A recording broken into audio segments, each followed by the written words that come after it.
আজকে আবারও একটা ঢ্যাঁড়সের রেসিপি নিয়ে চলে এসেছি। আজকের রেসিপি আশা করি তোমাদের খুব ভালো লাগবে। তো আজকে ঢ্যাঁড়স আমরা কিভাবে রান্না করি সেটা তোমাদের সঙ্গে শেয়ার করব। ঢ্যাঁড়স যখন একদমই খেতে ভালো লাগবে না তখন একবার এইভাবে বানিয়ে দেখুন, একদম আমি কথা দিলাম মুখে লেগে থাকবে।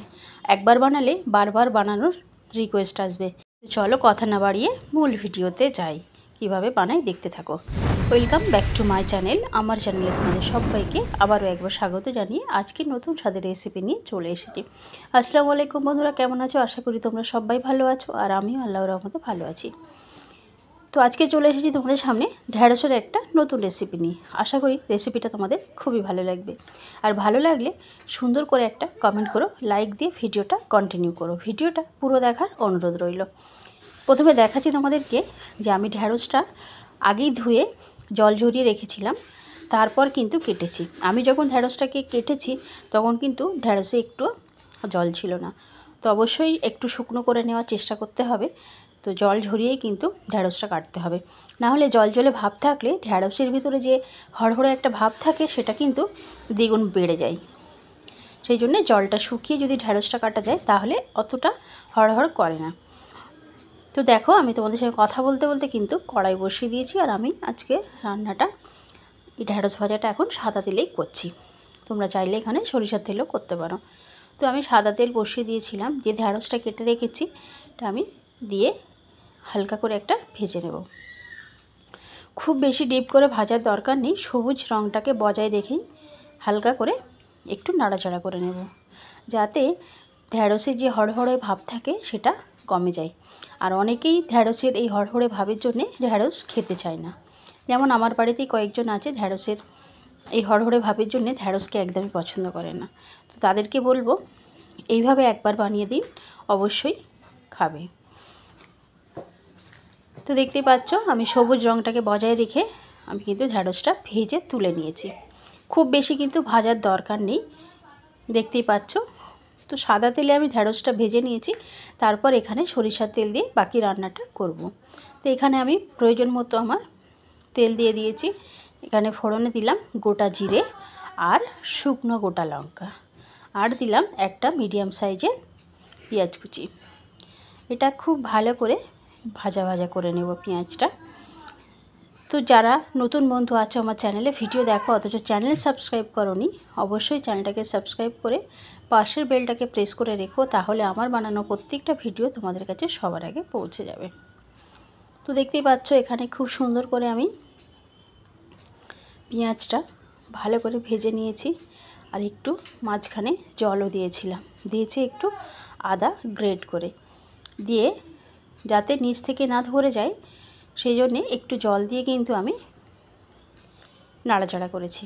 তারপরে দিয়েছি একটা বড় সাইজের টমেটো কুচি। অবশ্যই এখানে টমেটোটা অ্যাড করতে হবে, তাহলে খুব সুন্দর একটা টেস্ট আসবে। তো টমেটো না দিতে চাইলে এখানে অল্প একটু টক দইও দেওয়া যেতে পারে। তো দেখতেই পাচ্ছ সুন্দর করে আমি টমেটো, পেঁয়াজ আর আদা খুব ভালো করে মশলাটা কষিয়ে নিয়েছি। এবার দিচ্ছি কেটে রেখেছিলাম যে কিউব করে আলুটা। এখানে মাঝারি সাইজের দুটো আলু নিয়েছি আমি। তো আলুটা কিউব করে রেখেছিলাম, আলুটা মশলার সঙ্গে একটু ভালো করে কষিয়ে নেব। যেহেতু ঢ্যাঁড়স খুব তাড়াতাড়ি সিদ্ধ হয়ে যায়, তা সত্ত্বেও আমি ঢ্যাঁড়স একটু ভেজে রেখেছি, সেই জন্যে আলুটা আগে একটু কষিয়ে নেব। একটু নরম হয়ে এলে তখন আমি ভেজে রাখা ঢ্যাঁড়সটা এই আলুর সঙ্গে মিশিয়ে দিচ্ছি। খুব সুন্দর করে আলু আর ঢ্যাঁড়স কিন্তু আমি মিশিয়ে দেবো, তবে একদম হালকা হাতে মেশাতে হবে, ঢ্যাঁড়স যেন ভেঙে বা গলে না যায়। সিদ্ধ হবে অথচ গোটা গোটা ভাবটা থাকবে, দেখতে খুব সুন্দর লাগবে আর খেতে তো দুর্দান্ত লাগবে। দেখতেই পাচ্ছ তোমরা যে ঢ্যাঁড়সের কিন্তু সবুজ ভাবটা এখনও আছে বজায়। তো আমি সবুজ ভাবটা বজায় রেখে পুরো রান্নাটা করার চেষ্টা করব। সবুজ কোনো সবজি সবুজ ভাব রাখাটা খুবই জরুরি, দেখতে যতটা সুন্দর আর খেতেও কিন্তু ততটাই সুন্দর লাগে। আমার তো খুবই ভালো লাগে ঢ্যাঁড়স এইভাবে সবুজ সবুজ থাকলে। দেখতে পাচ্ছ খুব সুন্দর করে আলুর সঙ্গে ঢ্যাঁড়সটাও মশলার সঙ্গে কষে নিলাম। নিয়ে এবার আমি যতটা গ্রেভির প্রয়োজন সেই বুঝে কিন্তু এখানে জলটা দিতে হবে। তো আমি যতটা গ্রেভি রাখবো পর্যাপ্ত পরিমাণে জল দিয়ে দিয়েছি, তোমরাও পরিমাণ মতো জলটা এখানে দেবে। তো কিছুক্ষণ জল দেওয়ার পর ঢাকা দিয়ে রেখেছিলাম প্রায় মিনিট 4 মতো। তো 4 মিনিট পর আমি আবার ঢাকনা খুলে তোমাদেরকে দেখালাম এই পর্যায়ে আমি বেসনকে ভেজে রেখেছিলাম। তো বেসনটা অবশ্যই শুকনো কড়াইয়ে একটু টেলে নিতে হবে, তাহলে কাঁচা গন্ধটা থাকবে না বেসনে।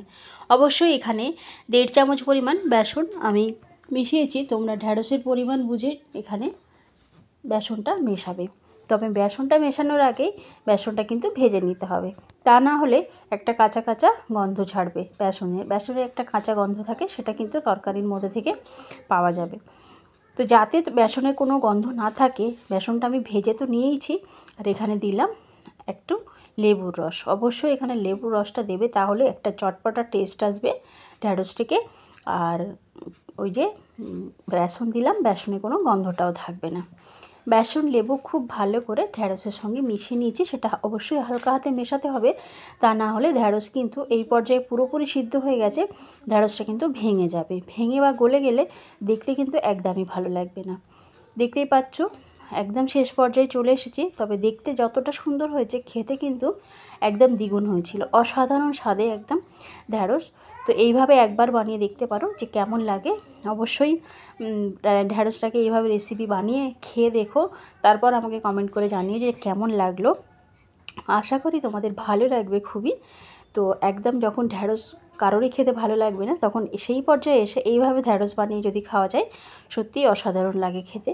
তো আমি একটা সার্ভিং বলে সার্ভ করে দিয়েছি, তারপর তোমাদের সামনে নিয়ে এলাম। তো দেখো যতটা দেখতে লোভনীয় হয়েছে, খেতেও কিন্তু অসাধারণ। আর এখনও সবুজ ভাবটা কিন্তু ঢ্যাঁড়সের আছে। অবশ্যই সবুজ ভাব বজায় রেখে সবুজ সবজি রান্না করতে হবে, তাহলে দেখতে যতটা ভালো, খেতেও কিন্তু ঠিক ততটাই ভালো হবে। আশা করি তোমরা বুঝতে পেরেছো, আর তোমাদের ভালো লাগবে।